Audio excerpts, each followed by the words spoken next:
Last week, if you guys remember, we had started a series and we introduced a principle. It's a principle that actually is going to run all the way through our series, and that principle was that our direction, not our intention, is what determines our destination. Okay, our direction, not our intention, determines our destination. And so I ended we kind of came to the end of it, and we had a prayer that we went through, and I would say it's still in your bulletin. That prayer is still there because the truth does not change, and the fact is that it still applies to everything that we are talking about today. And that thing that when we say that our direction, not our intention, determines our destination, a lot of times we understand that when it comes to driving directions.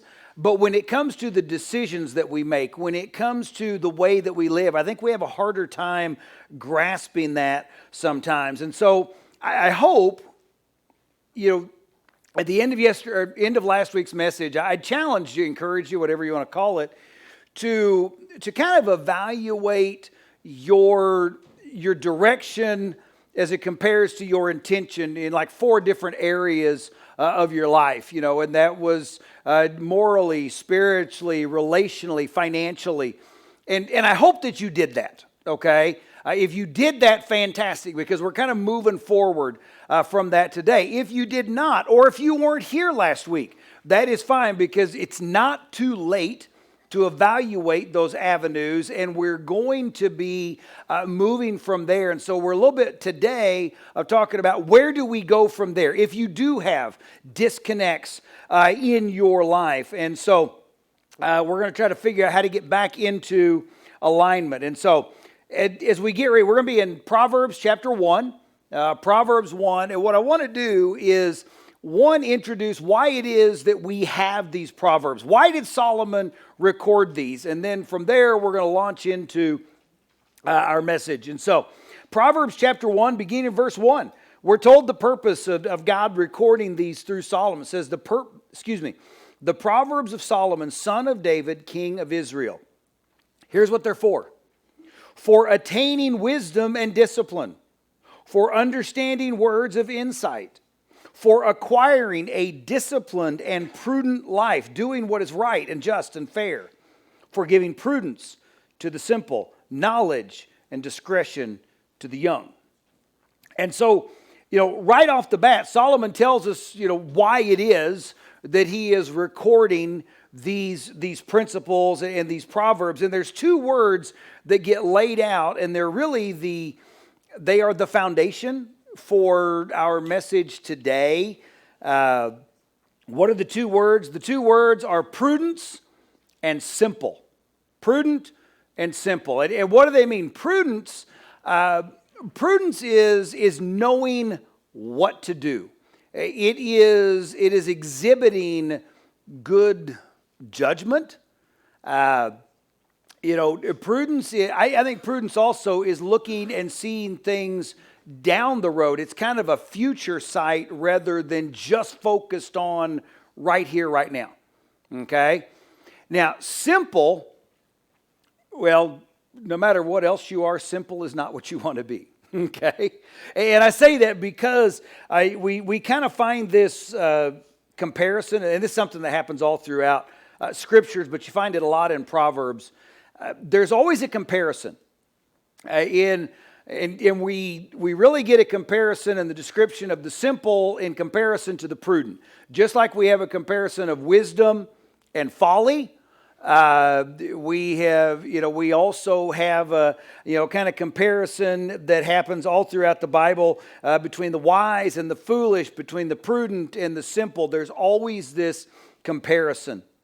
And so what I want to do is we're going to go and look at a few examples and read some scriptures that highlight this comparison between prudent and simple, and then we're gonna jump in. So Proverbs 19:25 tells us this.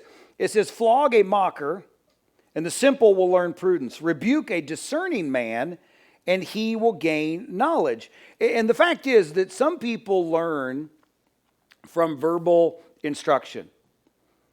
Others, not so much, okay? And the message is, that a prudent man, a prudent woman will listen when somebody gives them instruction, and says that maybe they're heading in a different direction. They listen to that. They respond to it. The simple, they don't respond to that. Okay? It takes something much more drastic, maybe much more painful, and they still may not get it. Okay? But I think part of this is also not necessarily about, physical punishment or abuse. That's not the case. It's just the fact that for some people it takes a lot more to get the point across. Okay? Rather than simply somebody coming and talking to them. Proverbs 12:6 says this. It says, a fool shows his annoyance at once, but a prudent man overlooks an insult. And some people, they have a habit, let their emotions get the most of them. They spout off, they complain, they when things don't go their direction, they're easily, I say annoyed, but I think obviously offended as well. Seems to be something going on all over our culture today. Everybody's easily offended. Whereas, and that's, Solomon would classify them as the simple, whereas he said a prudent man, prudent woman, they know how to control themselves, how to take difficult times or situations or things in stride, okay? And I know that we, and I include myself in this as well, we all allow our emotions to get the better of us, okay? There is a difference, though, between allowing that to happen and somebody that, that makes it, that's a way of life for them. And that's really what Solomon's addressing there.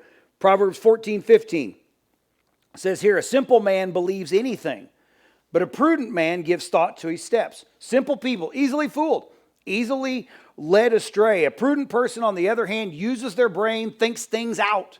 Okay? Once again, I would like to say that this is always me, and I always think things out, but that would make me a liar as well. But imagine what it would be like if we all learned prudence in the areas of, of what we do believe and what we listen to. I think life would be a whole lot easier, wouldn't it?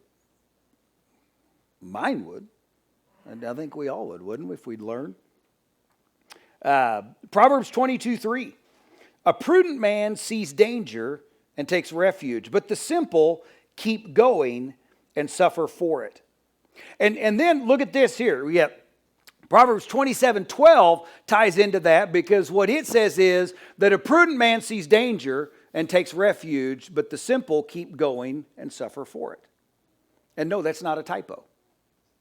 Okay, that is the correct verse. And here's why I say this, because the first one was in chapter 22. Obviously, it's recorded by Solomon. The other is in chapter 27. And it was compiled and recorded by men of Hezekiah, but it was a proverb of Solomon. And here's the deal. Whenever you see something in the Bible that is duplicated or that is repeated, it is a sign that it is important. Okay? And so if we kind of look at this, we know that if God gave Solomon this wisdom so that Solomon could do what? He could pass it on to his sons and therefore even to us. If it is duplicated, if we find it in there more than once, it makes sense that this is something that God wants us to know and to apply, wouldn't it? So, it may make you wonder, what does it mean? How does it apply to us? And if so, I'm glad you asked. But like I said, at the end of the message last week, I gave you a short prayer that we had said together. And the point of that prayer was the fact that every decision that we make, and that was the purpose of the focus, that whenever we, make a decision, it takes us down a new path. Okay? Every decision does that. And the reason that is important is because what we know is that every pathway leads where? Somewhere. All paths lead somewhere. And so That's why I'd kind of challenge you to evaluate your life in those 4 different areas. But what this also does, though, is it leads us to a couple of other questions which we're going to address today. And those are, how do I know if I'm on the right path? And secondly, if I'm not on the right path, how do I get off of the one that I'm on and get onto the right path, onto a better one? And that's where our passage comes in, okay? Proverbs 22:3 says, "A prudent man sees danger and takes refuge, but the simple keep going and suffer for it." At its core, what the verse is telling us is the fact that the primary difference between the prudent and the simple is not what they see or experience or go through. The difference between the prudent and the simple is how they respond to what they see and experience, okay? Say it again. The difference between you being called prudent and you being called simple is not what you experience or what you see. It is how you respond to the things that you experience and see. The prudent see danger and they do what? What did it say? Change course. They take refuge. The simple see the same danger and do what? Keep going. They keep going. We see this every single year. It plays out in Oklahoma in spring. We get heavy rains, not necessarily out here, but we get heavy rains, and all of a sudden we are inundated with what? We're inundated with photos and videos of abandoned cars with the water up to the door handles or people being rescued off of the hood. And suddenly the winning phrase in Oklahoma severe weather bingo is what? Turn around, don't drown. Okay? That's what we hear. Correct? And I mean, that's the thing is that, when we talk about this, why? Because the prudent take refuge. They change course. The simple do what? They keep going. And I mean, this is a simplistic analogy, but imagine 2 people in 2 different cars. They're driving down the same road, and the road dead ends at a wall that looks like the Great Wall of China. Okay? One of them sees the danger ahead, stops, changes course, and tries to go around it. The simple person does what? They just keep going. And they assume, you know what? I'll think of something when I get there. Or maybe it'll be gone when I get there. They assume it's all going to take care of itself. And like I said, that's where, Solomon says this, he defines them as simple and the other are prudent. So I think the question would be, how can you and I be prudent? And I think the first thing is to recognize that the prudent make course corrections. They see the wall. They change their route in order to miss it. And here's one of the points in that. Every year, between September and December, yachtsmen will show up at the Canary Islands and they wait, okay, for the right trade winds in order to take an epic journey, about 3-week journey across the Atlantic Ocean from the Canary Islands to the Caribbean islands, okay? And it looks, it's about a 3-week journey. But while they're getting ready, part of the preparation is you have the crew, which is stocking the ship with everything that it needs. The skipper, on the other hand, is plotting the course and creating waypoints. And those waypoints are points along the way, hence the name, that they use to do what? To determine whether or not they are on or off course, okay? Because there's nothing to worry. There's a lot that can happen when you're talking about a 3-week journey like that. There's a lot that can take place. And the worst thing it could ever, the one thing you don't want is that you've been sailing for 21, 22 days and there's no land in sight, okay? And so they create these waypoints so that they are evaluating, am I on course or not? And so I think that one of the things when we say, how can I be prudent? One of the first ways of being able to discover, how can I be prudent? Do I need to change course? The first way to figure out if you're on the right course is to constantly evaluate whether or not you are on the wrong course. And that's where we require these waypoints, something to evaluate it, because if you set off towards your destination and you never ever have an opportunity to evaluate if you are on the right, heading in the right direction, there's a good chance you're going to end up in the wrong destination. Okay? And so the prudent will make course corrections. They evaluate whether they're going the right way or not. And so one of the things that I think it is really important, and this is for prudent people and to evaluate whether or not you're on the right course, is that we've got to be able to, it takes a willingness to say, you know what, this habit, this relationship, this behavior, this whatever it is, okay, is not taking me in the direction that I want to go. Or maybe say, you know what, this is leading me somewhere where I'm going to get hurt, somewhere that is going to derail my life. And so what I need to do now is I want to get off of this path and get onto a better path. And that's the thing that it takes. In order to be prudent, we've got to be willing to do that. And there are all kinds of examples. You start thinking about it when a prudent person sees that a relationship is not going in the right direction, or it's not a healthy relationship, what do? They get out of it. What does a simple person do? Keep going and just hoping that it'll get better somehow. When a prudent person or couple sees financial storms on the horizon, what do? They make course correction. They change some things. They figure out. Okay? What does a simple person do? They just keep going, waiting for a miraculous change. I mean, when we talk about when a person realizes that God is who God is, the most important person, as well as the creator and the sustainer of the universe and us, they're posed with a decision to make. The prudent person recognizes that there are changes that need to take place in their life in order to have a more intimate, more personal relationship with their creator, and they make those changes. Simple person does what?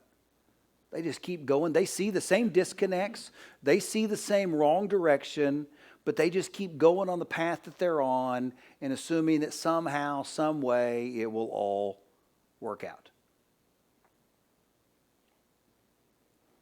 It's a reason there are so many people that live today believing in the idea of universal salvation. Because what we'd like to know is I don't have to change a thing, but I'm still going to get to the same place that they did.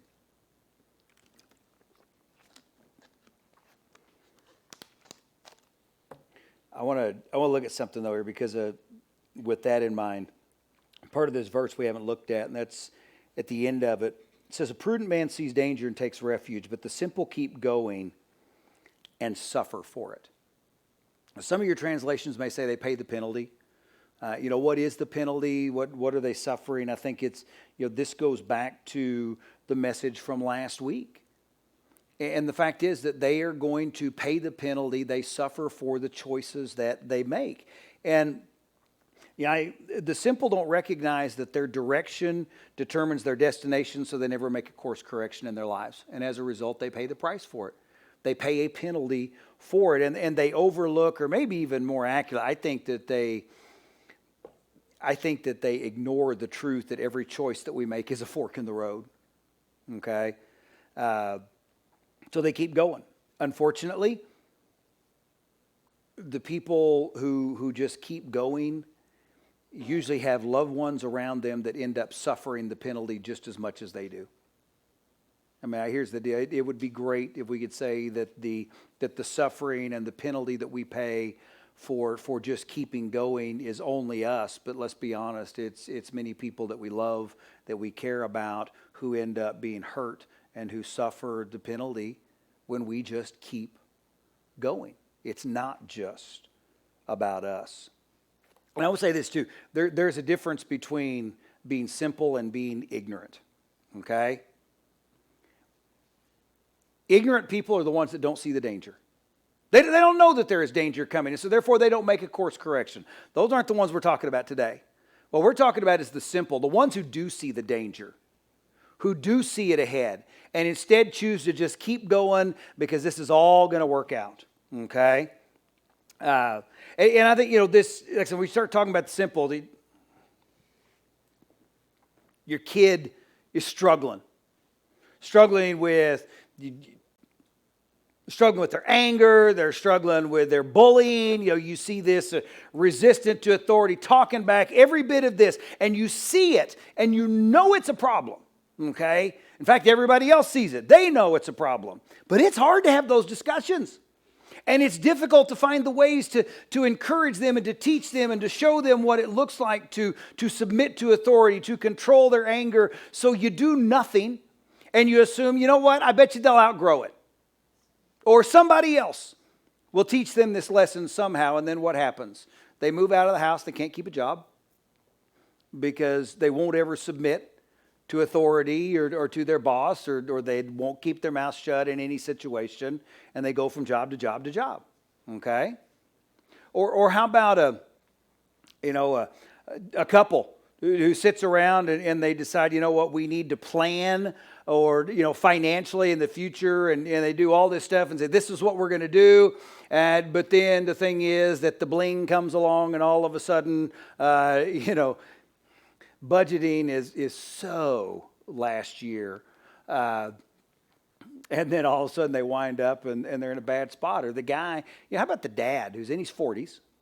All of a sudden he figures out that he doesn't have as much energy and he's putting on a little bit of weight. But that's what happens to all of us, right? And even when the doctor says, hey, you need to change your eating habits and you got to start getting some exercise, their response is, you know what, I know you say it'll be a problem when I'm 60. I'll cross that bridge when I get there. And now he's 58 and he's already had quadruple bypass. And he can't go out and play catch with his grandson because he's got no energy and he can't catch his breath. The fact is that it always ends up, I think, catching up with us in one way or another. And the difference between being prudent and being simple isn't what you face, it's in how you respond to what you face. And here's kind of the application for today.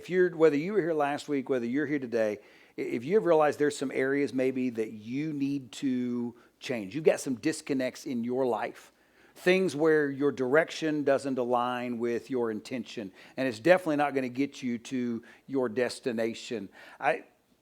There are, I think, a few things. Number one, there's steps we need to take, but I also want to, since we're talking about prudence, seeing danger, and changing course, I also want to kind of tell you some of the things that are going to happen, because you're going to run into these, and the first response is to turn around and go back the way that you had always been, and I'm going to say, please do not.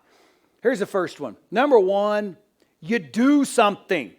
If you see a disconnect in your life, if you see danger down the road, you do something. Yeah, I know we're all taught that the first step in overcoming your problem is to recognize that you have a problem. And that's true. But that step is absolutely worthless if you never do anything about your problem. It's not enough to just know.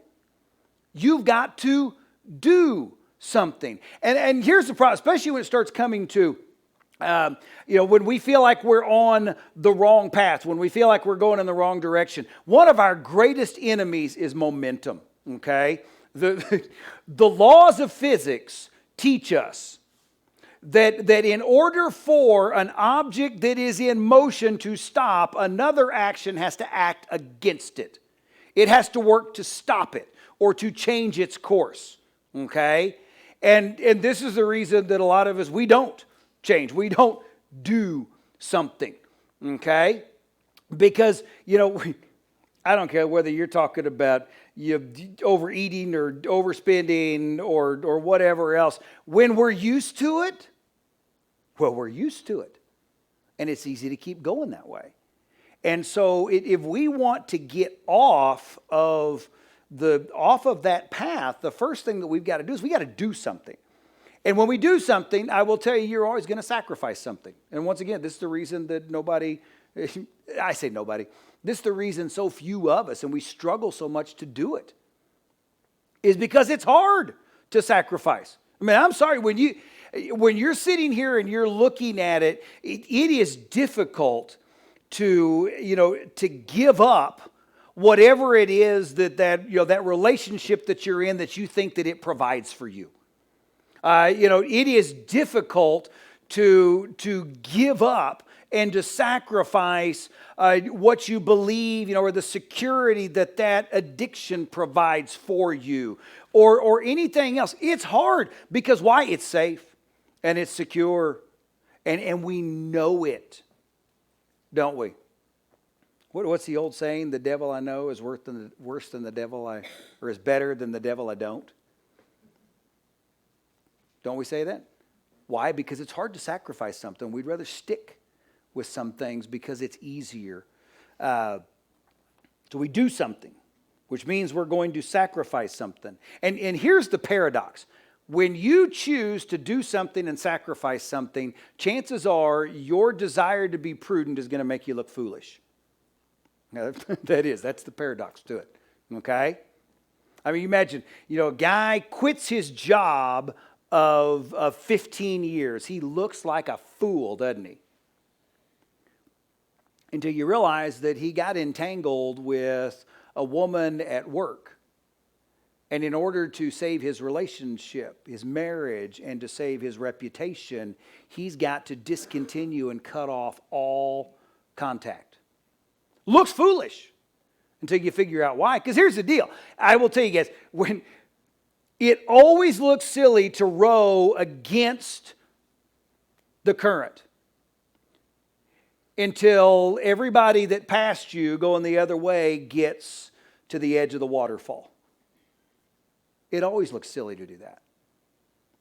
And the fact is that we're going to have to go, when you start going against the grain, and here's what else is going to happen. One, you're going to look silly, but the fact is that you're probably going to suffer embarrassment because the world, and I'm just telling you, the world and society and culture, they don't like it when we don't live by their rules. Okay? They want us to live and to go with the same standards and the same rules that they do. And so they're going to do whatever they can to try and shame us and embarrass us. And hear me on this. Our goal, if you're here today as a Christian, your goal is not to make culture happy. It is not to fit in with society and culture. Our goal is to align our lives and our direction with the will of God, what He wants for our lives, okay? And just where He is trying to call us. The life that we have been called to. Live a life worthy of the calling you have received. And then someday, and here's what happens. Someday, don't know when, it's never as quick as we want it, we will breathe a sigh of relief. If you will do something, if you will sacrifice something, if you will suffer that embarrassment, you'll find that one day you will breathe a sigh of relief. Anybody remember the story of Three Little Pigs? We all heard it when we were growing up. Okay? You got three little pigs.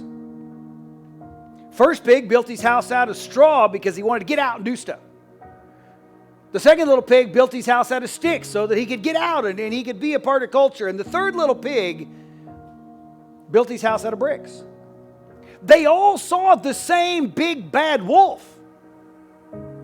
But see, when the big bad wolf came and he huffed and he puffed and he blew down the house of pig number 1 and pig number 2, it was pig number 3 who breathed a sigh of relief because what? He had seen the danger ahead of time and he was willing to do something, to sacrifice, to look like a fool, to be embarrassed.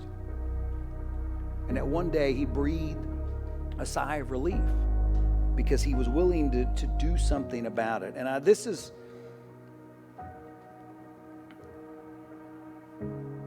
what I want to encourage you to do. If you tuned me out earlier, come on back in. Okay? Because this really, I think, is something that we need to understand as this whole message comes here. I know a lot of times we sit here and we think our life is fine. We don't see trouble on the horizon. We don't see danger ahead. And so in our minds, we're kind of like, you know what? This message doesn't apply to me. This isn't anything that I need. Because you know what? My marriage is fine. Financially, we're in good shape. My relationships are good. I tell you what, my relationship with Jesus is solid. I don't need a message like this. There's other people sitting beside me, behind me. I'm glad they're here today, but not me. But here's the deal. The difference between the prudent and the simple is that the prudent see the danger ahead and they make changes. They change course. But the other key to this is you and I have got to be looking for the danger.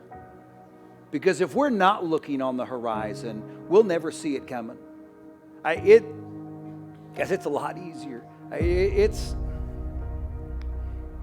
is virtually impossible to try and repair and fix your marriage when all you're doing is fighting and bickering at each other. It's a whole lot harder to do it then than when things are going well, when things seem solid, and you work on it then. It's hard to fix financially. I'm sorry. It's hard to get your financial house in order when the economy is tanking, when your income is dropping off. That's a hard time to make and to get your financial house in order. Whole lot harder than doing it ahead of time when things are going well. The worst time to try and decide that you want to shore up your relationship with Jesus and your moral foundation is not when you are in the midst of trials and temptations and struggles. It's not when you want to do it. And the time to decide that you want to strengthen your relationship with Jesus is not when life slows down or after the kids are out or on my deathbed. Because here's the fact, none of them are promised. None of them are promised. The time to do it is now. And so I want to challenge you, encourage you, please evaluate the direction that you're headed in. Do you need to change course? I'm going to ask you to stand.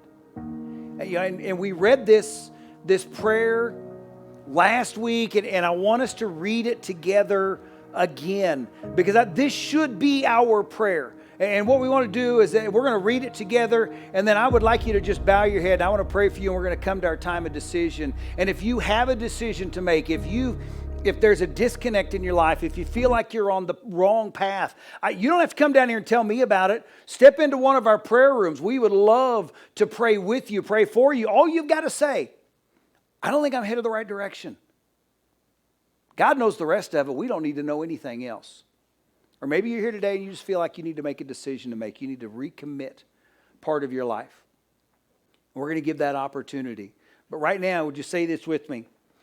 Every decision I make is a new fork in the road. Every decision I make takes me down a new path. Lord, help me to choose the right path. Would you pray with me? God, please just let that settle in, of the understanding that, God, every decision we make is a fork in the road, that we're all on a path somewhere and that all paths lead someplace. God, I pray that you would just open our eyes, that you would open our hearts and our minds to see areas in which maybe we are disconnected, areas in which our intention does not align with our direction.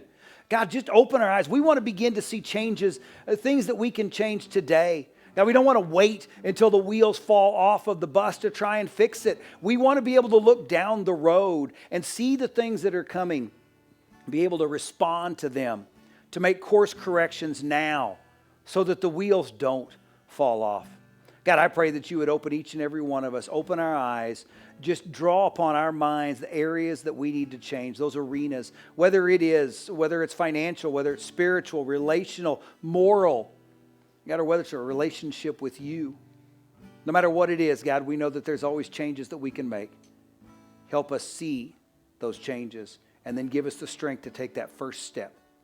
It's in Jesus' name we pray. Amen. If you have a decision to make, I invite you to make it now.